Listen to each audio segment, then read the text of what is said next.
Today's show is sponsored by the ABV Barrel Shop. The ABV Barrel Shop is located in the St. Louis metro community of Arnold, Missouri, and is the world's first single barrel only liquor store. This business is owned and operated by Steve Akeley and Jim Fosnot. Head over to abvbarrelshop.com to sign up for their email and text distribution list. That way you'll know what they have in stock, what classes are coming up, and what barrel picks they have in the works. We are also sponsored by The Bar to Go.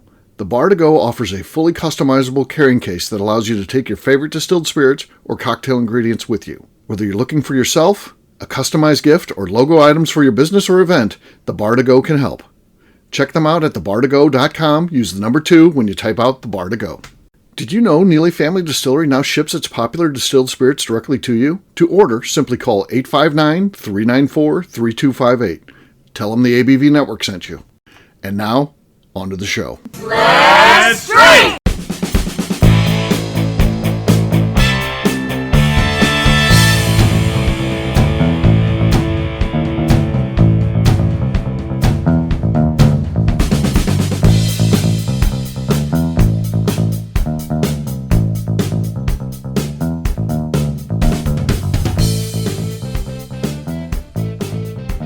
Welcome to the Bourbon Daily, the podcast about everything bourbon delivered to you every day of the week. Today on the show, we discuss the spotlight on source brands having their moment in the sun. My name is Miss Beka Sue. Please join me in welcoming my co-host, Steve Akeley, along with our special guests, Tim Swyatt, Kathy Cool, and McNew. Hey, gang, what's up? Howdy. Hey, so yeah, we're going to have a fun show today. We're going to be talking about source brands, seem to be big in the news here recently, particularly what happened with Penelope, but there's a lot more going on than just them. So we'll get to that though after the break. For right now, Tim said there's something he wanted to talk about. What is that, Tim? Yeah. So when you're waking up in that twilight moment, when you have your significant other, boyfriend, girlfriend, whatever, and they like shout out something or they say something and you hear something completely different and you're like, what the hell was I thinking about? At that moment, what did I actually hear? Have you had any of those moments recently or anything that comes to triggers your mind and you're like, yes, wow, yes, what was I thinking? Yep. Okay. Well, go ahead, Beka. Very recently. And there was nothing that was okay. There was nothing going on weird in my head, but let's just remember the fact that I am a North Dakota girl living in the South. And for the most part, like I've worked in the oil field, I worked in the oil field for 10 years and I worked on the Air Force Base for 3 years. So I've dealt with Southerners, I've dealt with Cajuns, I've dealt with everybody with all different accents, right? And I've been pretty good about it. But on occasion, sometimes Southerners just say something and I'm like, what the fuck was that? And Royce said something to me and I looked at him and I went, what the fuck did you just say? And he's like, what? I'm like, it literally sounded like you were like playing a harmonica or like the fucking the little like the little flute thing, the little ding ding ding, like the little like the juice harp. Yeah. Whatever, some sort of fucking hillbilly machine is what it sounded like came out of his fucking mouth. And use I your was words, like, Royce. Yeah. I said, I said, you sound like you're playing like a banjo. What words? He's like, I was like, that's what it sounded like. And he's like, I said, and I'm like, what did you say? You sounded like you were just playing some sort of like some hillbilly music with your words. And he's like, I don't even want to say it anymore. And I'm like, well, okay, well, it sounded like you were just making up music when you just said that, because I have no idea what you said, and that was just, I guess, the most Southern thing you've said in a while that I just could not, my little Midwest brain couldn't even wrap itself around it, and so it just came out as music. Uh-huh. So it's That's what it sounded Like Charlie Brown's teacher. Yeah, it was the weirdest thing, and like I that hasn't happened to me in a while. Like usually he gets more Southern like sounding when he's like hanging out with different people, but I still can understand him. But my God, it was just the two of us. And he said, Lord, I have no clue what he said. He could have said, I'm going to kill you in your sleep. And I would have been like, yeah, honey, you sounded like a banjo. Uh-huh. I have no idea. Interesting. I don't think I've got any misunderstood things waking up. The warden, for some reason, has bad dreams. Like she can't watch bad movies or anything like that because she gets too scared. But she wakes up violently. There's been many times where she's been hitting me. Thank God I don't do that. But she struck me multiple times, probably 3 or 4 times, pretty hard, because she's having some dream where she's fighting off something or someone, and she punches me, and that's happened several times, including in the face. Yeah. But, yeah. She's mean when supposedly she's sleeping. Maybe I was gonna say maybe she's just pissed at you. You ever thought about Here's my that? opportunity. Oh, I was sleeping. A bad dream. That was a bad dream. Oh. I mean, Like there's you're nothing laying down better there like than you're falling. yeah. There's nothing better than when they're snoring, and so you give them a good whack, and they go, "What was that?" And you go, "What do you mean? You were sleeping. You jumped." What are you talking about? You must be dreaming. Why does my face hurt? I took a good kick to the shin, and when I was like, "Ow, what was that?" and he's like, "Oh, sorry, I was dreaming about the World Cup." Oh, spectacular. I was dreaming about the World Cup. But most recently, I was at the Fox at the theater Sleeping? seeing Wicked, and I was not sleeping, but Scott was, and he woke up quite loudly and violently when there was something on stage that kind of went boom. He was like, "Ah!" And about 3 rows around us turn around and look. Shame. I also apparently misheard Tim with whatever you said. You were talking about sleeping. No, it's an odd question, but no, you're in the ballpark. McNew, and I'll You're give in you the my wrong story. place. I'll give you my story, and it's quite entertaining. McNew, anything from your side? I don't really have anything because like Chris could sleep through a damn tornado. Like he sleeps through everything. I have to like physically abuse him to wake him up in the morning. Like I'll try to be nice. I'll be like, babe, your alarm's gone off 3 times. Shut it the fuck off and get up. And he won't do it. And then I have to like really punch him in the arm a couple times to get his ass out of bed. So we don't really communicate well in the mornings. I just kind of abuse him until he wakes up. So I don't have anything. There's no misunderstanding here that I want him to get up. Yeah. So, if you remember the show Step Brothers, when the mom wakes up the brothers, the one wakes up, the clown has no penis, and I'll kiss you in the mouth, Leonard Nimoy. Like these random thoughts that come out of your mouth. That happened to me this morning, and it was crazy. Diane, we had the window open and the heat was turning on, so she's like, "Smack! Hey, heat's on!"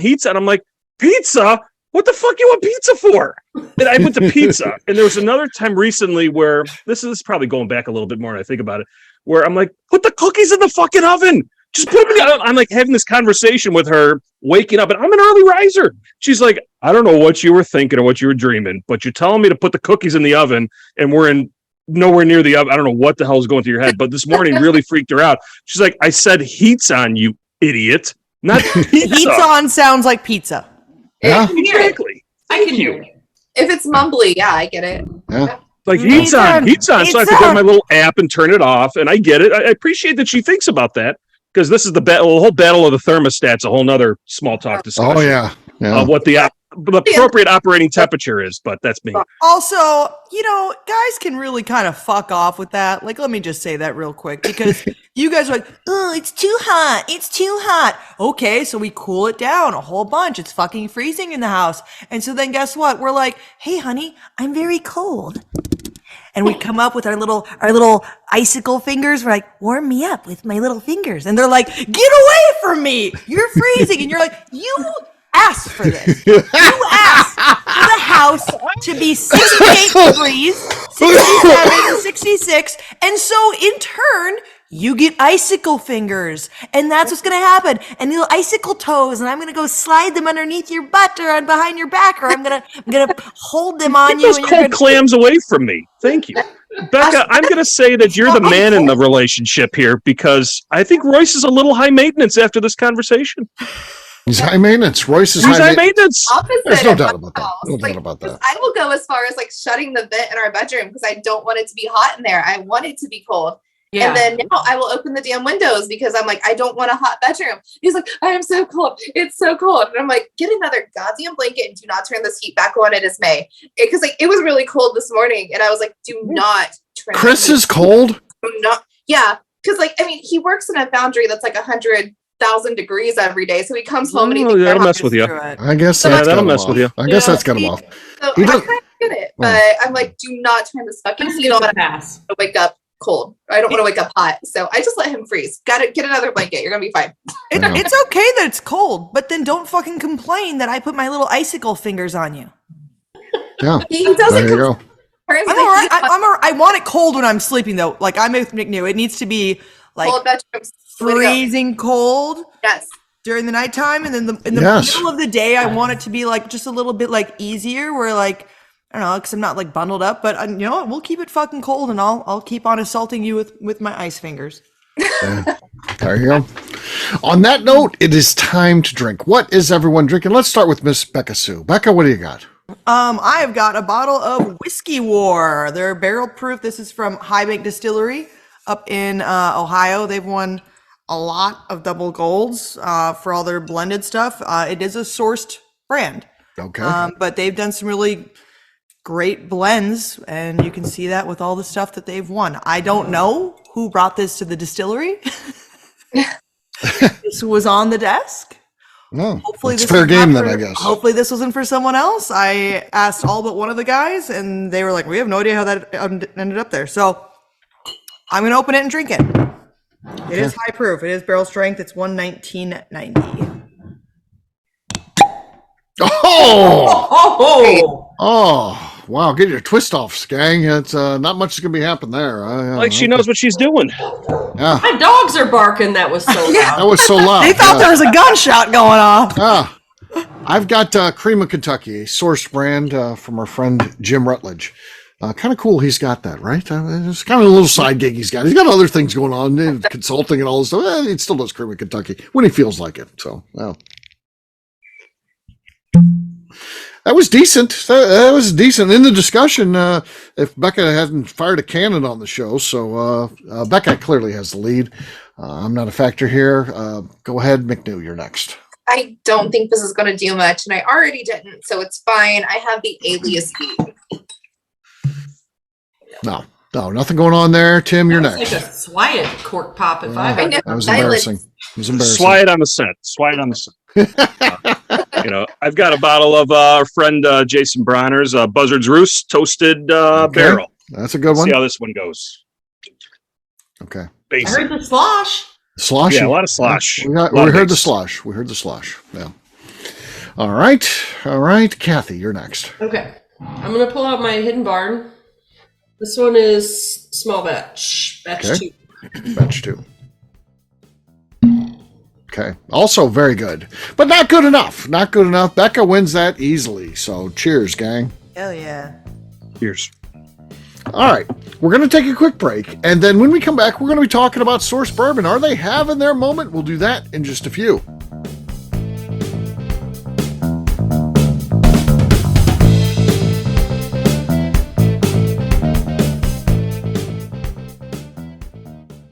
Let's talk about the people who make these shows happen. First up is the ABV Barrel Shop.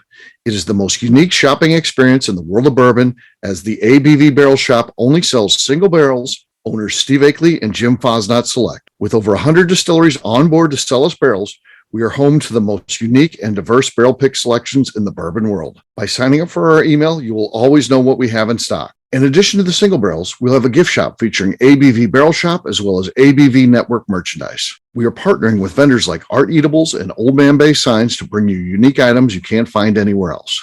We will also have a 24-seat classroom where we are offering educational and fun classes like Breakfast and Bourbon, a series where we pair donuts and bourbon, customer barrel picks, and opportunities to learn from master distillers and other bourbon dignitaries. Best of all, we feature a tasting bar where you can try before you buy. All of this is located in the St. Louis metro community of Arnold, Missouri. If you are in the St. Louis area, please stop by to say hi. If you're traveling in from outside the area, please take advantage of our hotel rates with the Drury Inn and Pear Tree Inn, less than a mile from our shop. This can be done via the links in our Visit St. Louis section on our website. Head over to abvbarrelshop.com to plan your trip. The ABV Barrel Shop. It's where single barrels live. Hi, this is Steve Akeley, owner of the ABV Network. We're sponsored by the Stave and Thief Society. This is where you, a bourbon enthusiast, can expand your knowledge and emerge a bourbon steward. In 2017, I completed my Executive Bourbon Steward certification. It's the most comprehensive bourbon certification program available and connects you with an expansive network of bourbon enthusiasts and professionals. Check out the full listing of in-person and online certifications and join the society today by enrolling at staveandthief.com. Okay, let's talk about the Neely Family Distillery. In 2018, I met Royce Neely at an industry event. He started appearing on our shows, and we became friends during my frequent trips to Kentucky. Today, he is amongst the leaders of young distillers leaving their mark on the bourbon industry. A visit to Neely Family Distillery yields insight on their unique family history, why their products are special, and gives you the opportunity to taste their whiskey, moonshine, and creams. Check them out at NeelyFamilyDistillery.com or visit them in Sparta, Kentucky.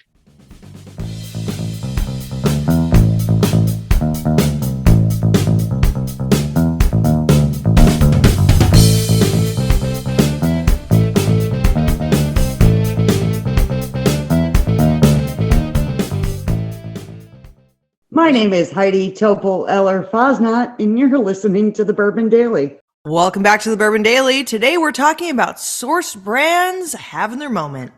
Yes, we are. I mean, obviously source brands are big in the news right now. Penelope being acquired by MGP, one of the biggest, that'll end up being one of the biggest stories of the year. And we're not even halfway through this year yet. We know that's going to happen. That was huge.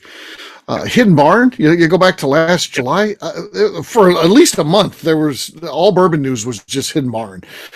So you talk about, kind of taking over bourbon. That certainly is, shows you what sourced whiskey can do. And then you look at those San Francisco awards. I mean, how many of them were sourced brands? I mean, a lot of them, I don't know what the percentage is. There are a ton of the source brands making waves in the industry for sure. Well, Steve, I would even add a source brand opening up a storefront on Whiskey Row at Buzzard's Roost. Yeah. Now they're going to be still in their own big. product, but it's funded originally by sourced brand product. Yeah, and Interesting. that's going in is small. So I mean, there's Yes. still going to be a source brand. That's going to be some experimental stuff sold in the gift shop and those Of course, and it's sort of Kentucky things. law, right?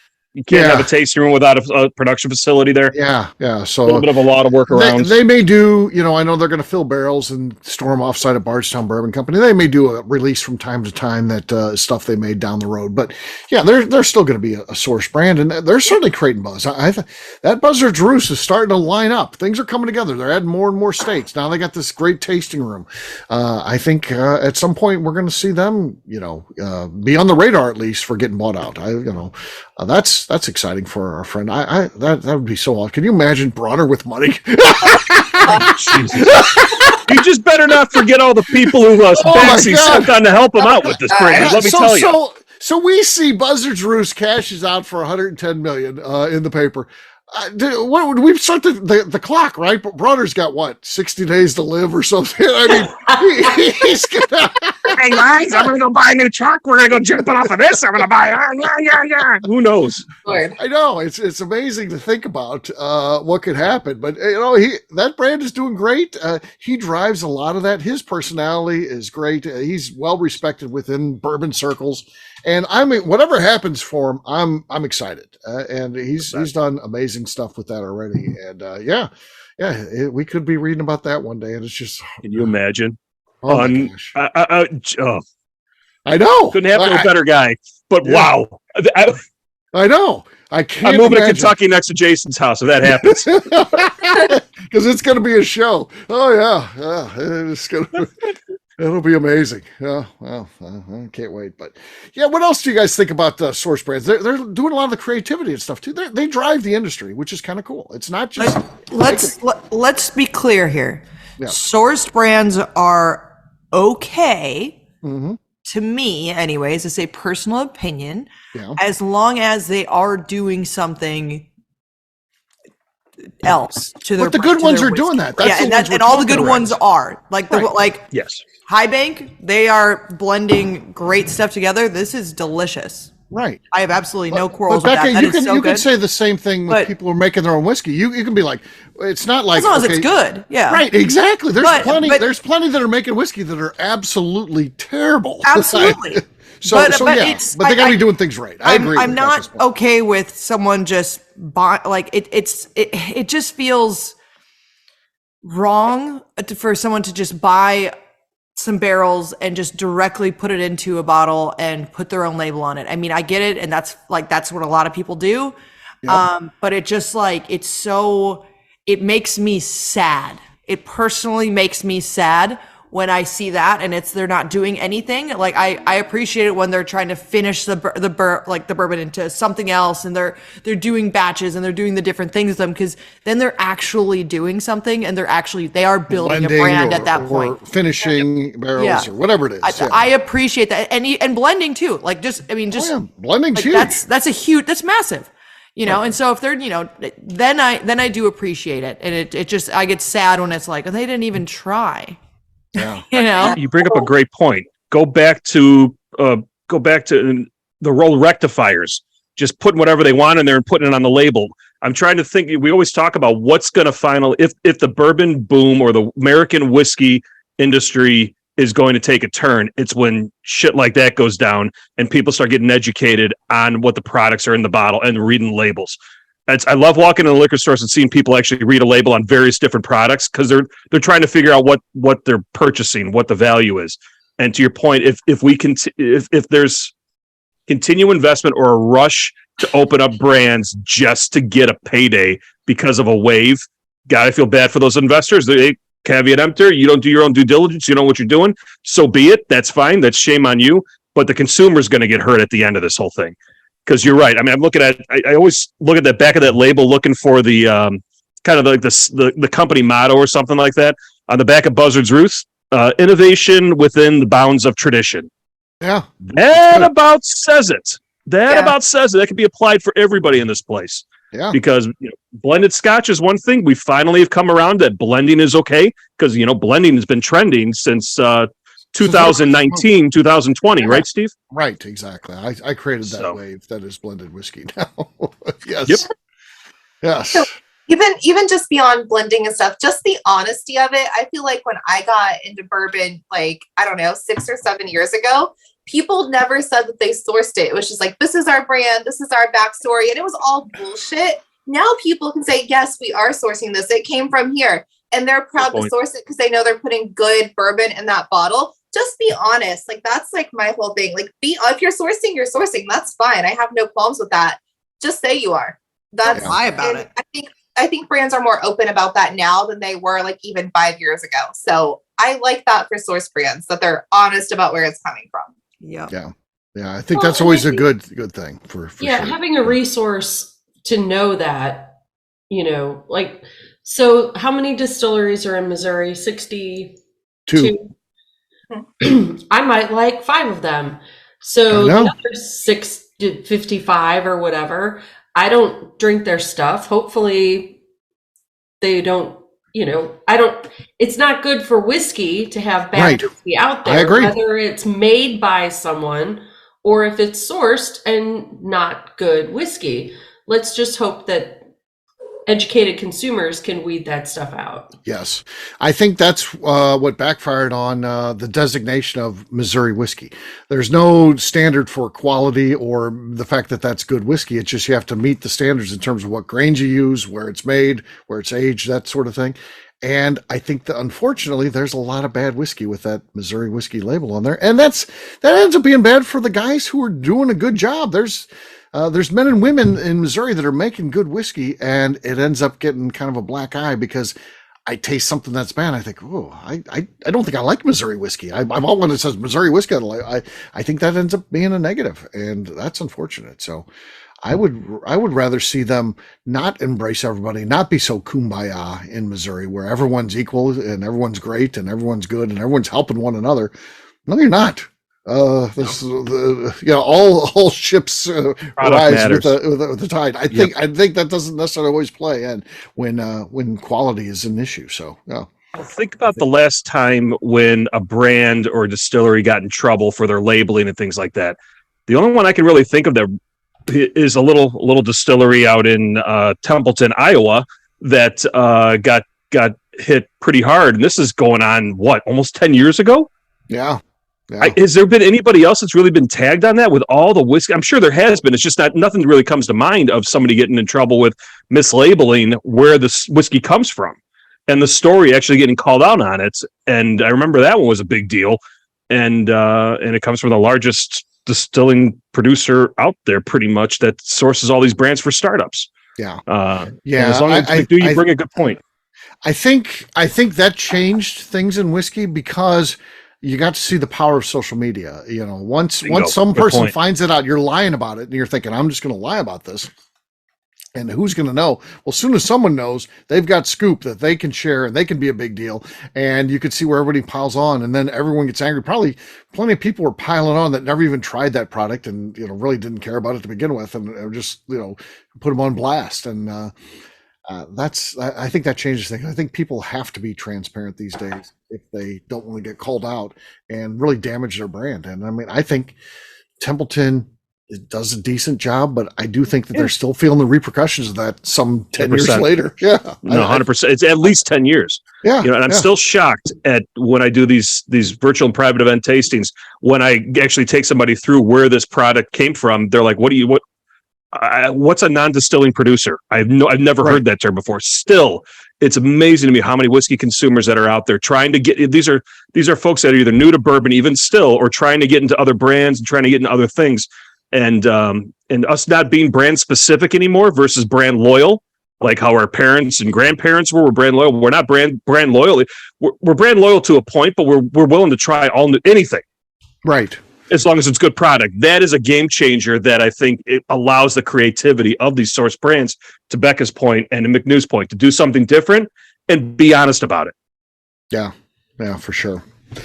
So there you go. A little bit about sourced and how things are going pretty well in the sourced world right now, and hopefully will continue to do so. I think a great whiskey industry is propelled by both people making the whiskey and people that are buying whiskey and doing something creative with it, because I do think that drives innovation. I do think there's a lot of things that have happened because of what is being done by sourcers. So people who buy whiskey, and so I think it's a help. And I think we have to celebrate both.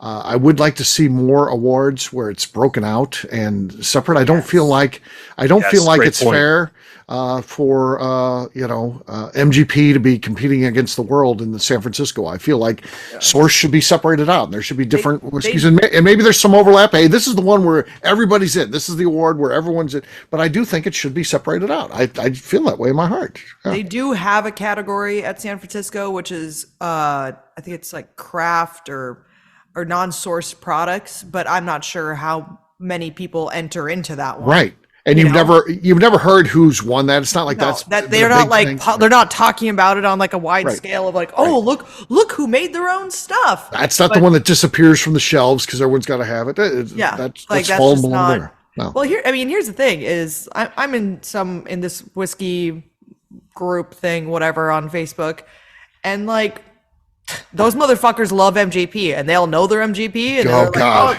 this is MGP. It's like, oh, what's your favorite one of MGP? And it's like, it's all fucking MGP. What do you mean, what's your favorite? All the same. And I'm like, and they just talk about MGP all the time, and I'm like, is this worse? Is this worse if they just know that the only thing that, like, they're like, so let's have some Blue Note, and let's have some more Penelope, and let's have some gosh, this, and let's have this 3-year-old Lulu, and that's $100 a bottle. I'm like, guys, like, so why is this the only things that this group talks about is MGP products and Buffalo Trace. Nothing, as far as I can tell, nothing else exists to these people. No, you're right. And guess what? When someone brought up another brand, which was a Texas distillery that we actually love, right? It was people just dragging it. And they're like, is there anything from this distillery that is even drinkable? I was considering calling them and telling them that this must have been a bad batch because it's so disgusting. And I'm like, who does their quality control? Yeah. And I'm like, are you guys actually fucking stupid? And it's like, And then that was at the kind of the beginning of when I got like added to this group. And then I was like, as I've been in there, I'm like, oh, I understand now why they did not like that particular Texas distillery that has won numerous fucking awards. It's because all they drink is MGP and Buffalo Trace, which I'm not hating on either of those distilleries. It's just if those are the only things that you drink and those are the only things that you choose to enjoy, you are not going to enjoy things like Neely Family Distillery or other small lists. You're not going to enjoy New Riff. You're not going to enjoy anything from anywhere else. If you think that those are the only bourbons that taste good.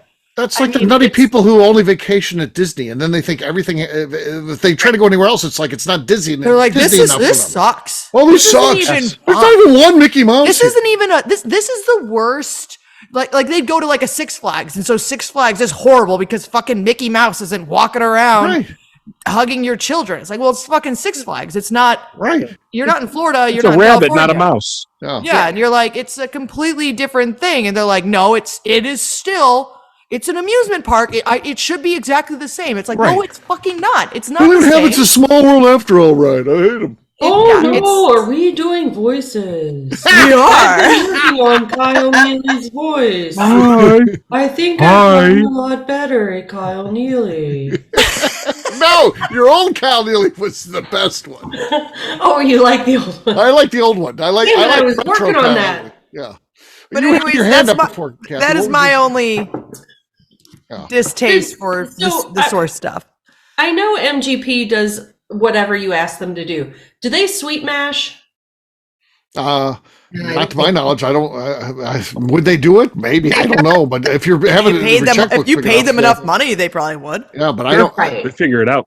Yeah. Well, but they're not. So that was my question when Beka was going on her tirade. I'm thinking, well, where does the whiskey come from that I like? And it's the sweet mash. It's a sweet mash people. It's these people that take the time and the effort to sweet mash. And I just didn't pot stills, Kathy, too. And pot stills. Yeah. Pot still whiskeys.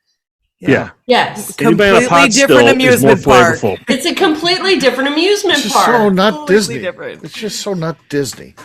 And it's a shame for them how limited they are. But if they're gonna like Disney, you know what? Let them like Disney. Yeah. Okay. Guess what? We'd rather go to Six Flags or Universal. Like, it's okay. Right. Like, I think Universal is way more fun than Disney.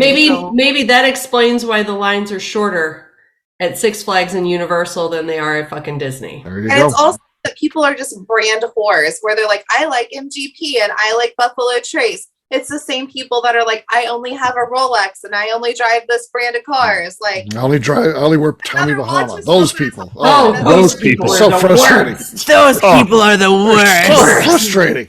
I hate those people. The best thing to watch people's faces melt like the bad guys at Raiders of the Lost Ark is when you tell them that Sazerac has 2 mash bills. That's it. I know. Faces melt. They short circuit. Like, you're wrong. I said, prove me wrong. Right. And they're like, what?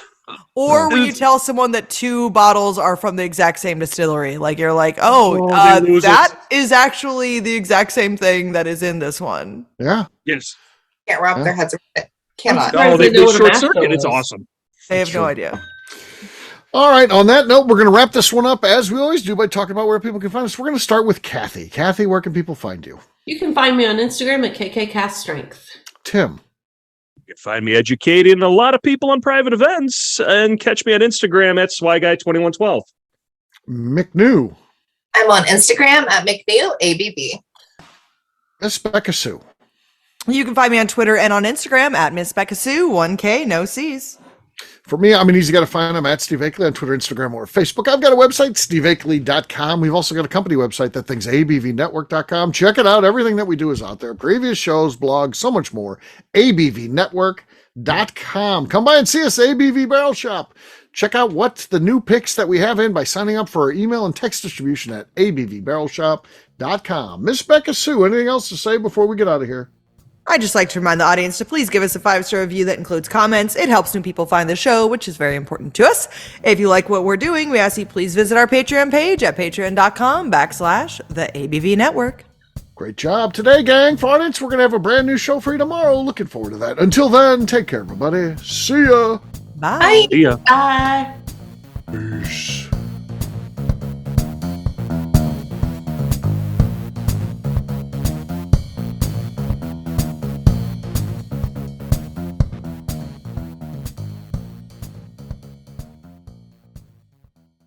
Before we finish the show, let's talk about some great companies that support the ABV network.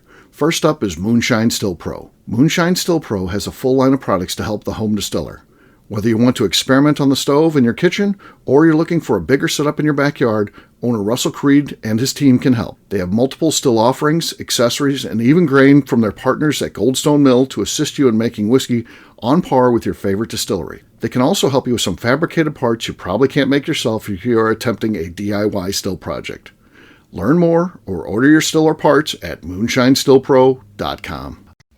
Last but not least is the ABV Barrel Shop. While we don't get to play in the allocated bourbon game because we aren't selling the other products you have to do to get those, we do have access via our friendships in the bourbon industry to some really cool stuff. Have you ever seen your favorite craft distiller selling some really cool limited offerings only in their gift shop? I'm talking things like the Hazmat offering Distillery 291 did for their 10th anniversary, or Neely Family Distillery's Papaw's birthday barrel. They don't have enough of it to send it out to distributors, so they only sell it via their gift shop. Well, companies like Distillery 291 and Neely Family Distillery have agreed to sell us 2 or 3 cases of these offerings moving forward, meaning our store will have the access to some of the rarest whiskeys in the world. Way more difficult to come by than the allocated bourbon offerings with the national release. Yes, they will be extremely tough to come by, but if you're a customer of our store, you'll have a chance to get them. Get signed up for our email or text list over at abvbarrelshop.com so you don't miss out. The Bourbon Daily is part of the ABV Network. For more information or to become a sponsor, please visit abvnetwork.com. Thanks for listening and cheers. This has been a Steve Akeley production.